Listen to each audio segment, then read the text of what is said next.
Hi there, Prairie Plant Girl here.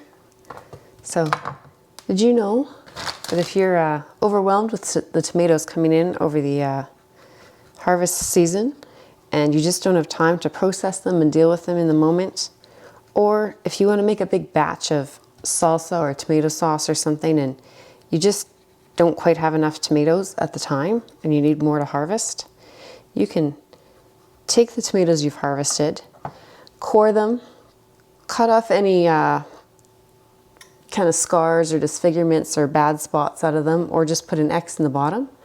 Pop them in a freezer bag and freeze them.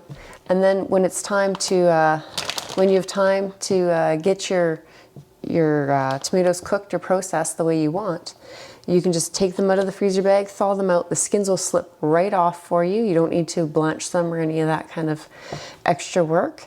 And they're ready to process. So just a quick and easy way to take care of that tomato harvest when you just don't have time to be, making up a big batch of sauce or ketchup or whatnot. A lot of vegetables from the garden can be frozen to be used cooked. So you could also freeze peppers. You could freeze them whole or you can slice them. Celery, onions, garlic, lots of things that can easily just be quick frozen in this method. Other things like your beans, your broccoli, your cauliflower, that type of thing, you would want to blanch first.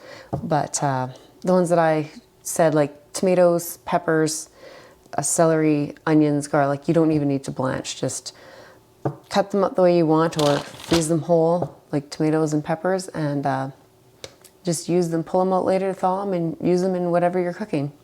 So I hope that helps some of you out. Thanks for watching, and we'll see you next time. Bye.